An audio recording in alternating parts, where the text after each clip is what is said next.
What is a distributor? How does that affect Pokemon? Hello, my name is Innovate. I have a business in Master's Administration, and I wanted to talk about what exactly does a distributor do. Now, the only reason this question came up is because a lot of people have been using the word distributor this, distributor that, but it doesn't, no one really specifies what exactly they're doing or what exactly they're affecting, kind of thing. But there's something very nefarious that people are starting to feel against distributors, not against just retailers. Retailers being like GameStop, Walmart, Target. So I'm going to be using that word retailer a lot. When I say the word retailer, I'm talking about brick and mortar stores, brick and mortar being like the buildings, bricks, Now, let's go ahead and say where the Pokemon Company goes in and where you are at.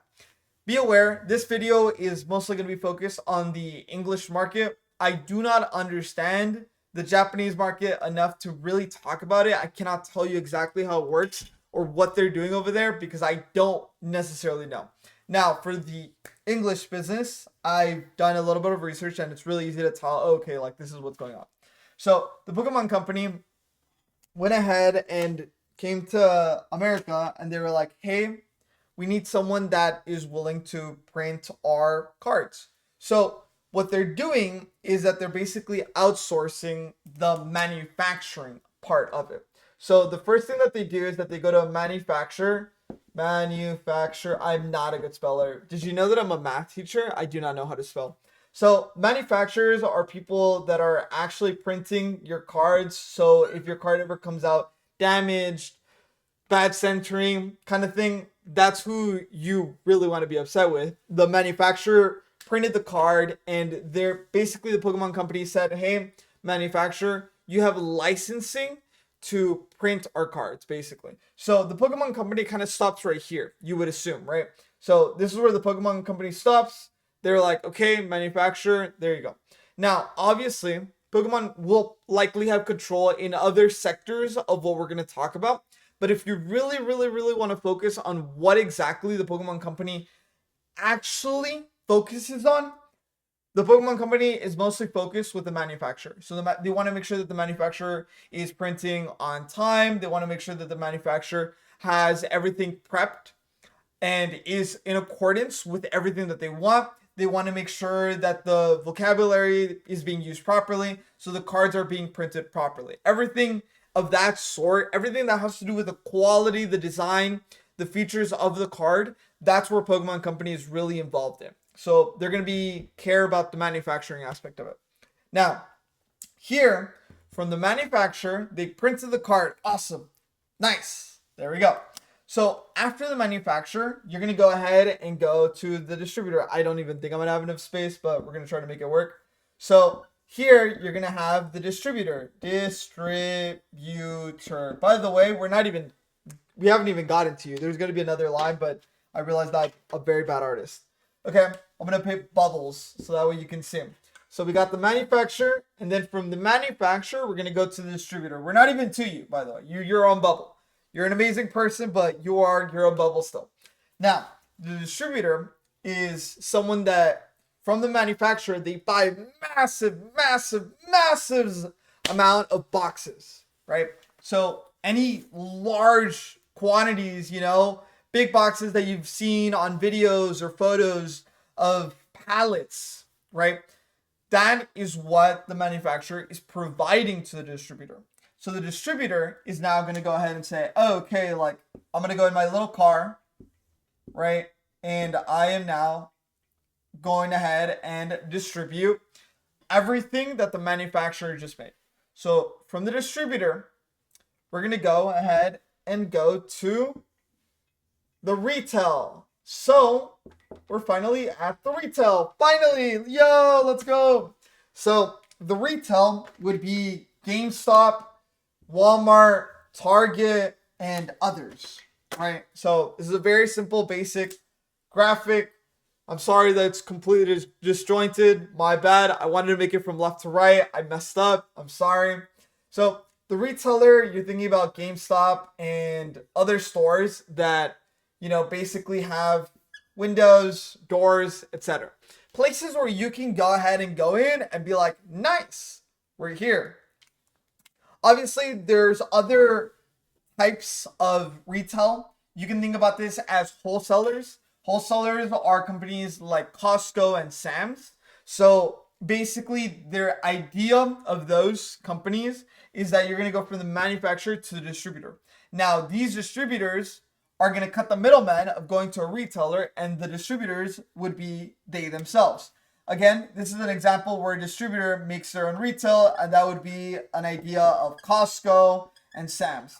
So not everybody will follow the same route where they go to the straight to the retail. Some will have the manufacturing and straight to the distributor, who also owns their own arm of retail. So again, there are certain companies that will own all of this, but it also explains again, why does the Pokemon company manufacture? Why do they outsource? So because the Pokemon company is not the manufacturer. They're simply telling someone else, you're going to manufacture cards for us. So a lot of people have to understand that the Pokemon company never did this part. They never got here, right? The Pokemon company made the IP. They own the Pokemon product. They own what Pokemon is. The idea of Pokemon, the characters that Pokemon has, they own it. And they're leasing it basically to the manufacturer, or they're contracting them, completely dependent on what business deal is. But I'm digressing. Now, cool. Retail here again, my bad. From here, obviously, we're finally gonna get to you, and from the Costco, we finally get to you. Cool, awesome. That's how we got to you. Naturally, retail can also be replaced with rip and ships, and Costco and Sam's could be replaced with rip and ships as well. But we're gonna do that in another video. Okay, now, what is a distributor? We've come to realize, to answer this question, right, is a distributor is someone that transports. Oh my god, my markers are dying. I'm so sorry. Transports large quantities of product. Cool, very cool. Again, I'm a math teacher, so I love explaining anything. I'm sorry. So we transport large quantities of product. Again, that is the reason that a distributor exists. So you can think about, why does FedEx, why does USPS, why does UPS exist? The idea is that someone has created a business on the distribution of something. So they are getting paid to distribute something. So there's a profit margin or margin that they are working under, and that is how they're profiting. Now, how does that affect Pokemon? This is where my whole video kind of came into place. This is affecting Pokemon negatively right now because the distributors want a bigger profit margin. At the end of the day, there's a lot of things going on here. Now, you might have realized GameStop is canceling pre-orders, but I don't even know where to start here. The distributor wants to make everybody happy, right? So they want to make everybody happy. They want to make everybody happy, and they want to give a lot of happy faces, right? Now, there's an issue with that. They cannot make everybody happy at this moment. So Pokemon is not available to everybody. Not everybody can purchase Pokemon right now, and that, sucks for the distributor, but it's also like, shit, like how do we fix this problem? We want to distribute to everybody. Everybody wants to buy this product from us, right? So this is what happens in supply and demand markets, where the demand is a lot higher than the supply. The price will go up. Now, this is being done because the demand is so high that the distributor has the option of trying to make everybody happy, but at the same time pissing off everybody, or they can raise their prices and make people happy that are willing to pay. Which brings up, how does this affect you? MSRP is now going to change. Your MSRP is not real. Is no longer valid. That is where we're at, and that shit sucks ass. MSRP is no longer valid. A company is now going to the distributor and asking, hey, can I have that product? Yeah, you can have that product. We aren't really selling that many to that many people, but you can go ahead and buy that for about 40%, 30, 50, whatever number they might have thought of over what we originally planned on selling it. But you're done. You have to buy it. And then the other person will come in and be like, shit, you know what? Never mind. But in some sense, they made their customers, the retailers, the brick and mortars, the Targets, the GameStops, they made them happy. They made them happy because now they created a baseline where everybody is like being treated equally. We're all getting charged the same amount. We're getting charged a higher amount. So now everybody's being a little bit more decisive on whether they're going to purchase. That shit sucks for you though, because now MSRP is no longer a thing.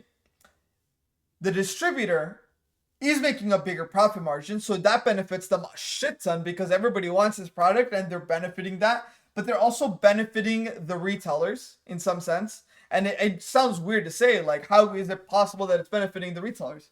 The retailers now have to pay over MSRP and they might lose money off of this. You're right.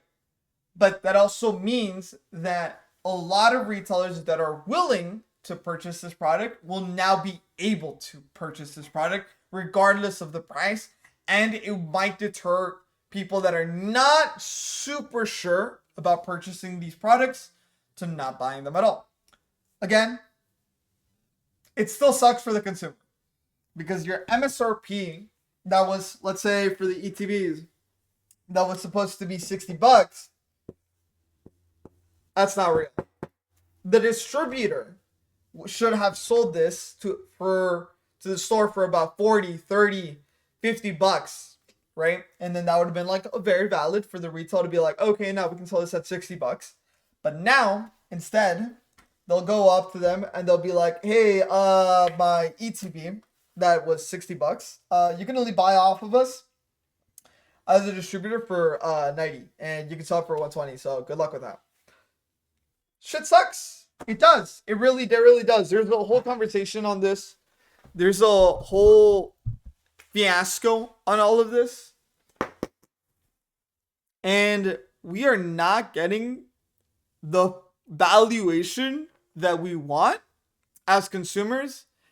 But I believe we are still going to benefit from this if it stays this way for a certain extent. The reason I say this is because if the market is so hot, eventually people will, it sounds weird to say, right? But if the demand is this high, but the price is too high, naturally we won't buy it, right? It's a whole supply and demand curve. Again, it's not this video, it's another video, but we won't buy it, right? And if we don't buy it, right, the supply becomes more accessible and we're like, cool, now we're willing to buy it at this price point. You can see this in the Terrestrial Festival, Prismatic Evolutions ETV, where it went all the way to $200, $150 more than what the MSRP is, right? But then it came down and now it's flat at 120. It's been flat, which is good news, right? Things becoming flat is really good news. Now we're just hoping that it'll go a little bit lower, right? Closer to MSRP. What a lot of people have to understand is that, oh man, I want this to be a video only about distributors, so I don't want to go too far off of it. But we'll talk about it in another video. At the point of it, distributors are now selling this for a larger quantity or larger profit margins for the distributor. I do not know if the manufacturer is doing the same thing or if the Pokemon company has told the manufacturer that you can't sell higher. Something that a lot of things that people might not acknowledge is that the reason that there's so many, this is a little bit of a odd thing to say, but Pokemon releases a lot of shitty products. I've looked through them and I've seen, okay, would I be interested in this? No. The reason for that is that the main objective isn't a collector's product. It's a player product. So there's a lot of inventory and a lot of things that are printed or made or manufactured for the sake of it being a playable experience. And a lot of people aren't playing the game right now, which is really funny. But a lot of people are playing the game. Recently, the largest ever TCG tournament was held here in San Antonio. I live here. I didn't even get to go because it was completely sold out. So be aware, tournaments are exploding. Super, super massive, right? So my bad. I'll backtrack on that comment. A lot of people are playing the game. I apologize. Head empty. Video long. Other than that, we're screwed for a few more months. I don't know how long this is going to last. If you were to ask me how long, I believe this is now the opinion, Robert, the opinion Innovate, how long I believe it's going to last. This is going to last until, I would say, 2 months after Destined Rivals. Destined Rivals, I personally believe, is going to be the hypest it ever gets. And then after that, probably not until the 30th year anniversary, where I think they might do something crazy. That's my opinion. That was an opinion piece. Everything else, we're working on graphics and statistics and stuff like that. Thank you for watching. I enjoy these videos. I hate editing videos, and these are more fun for me. Bye. Peace.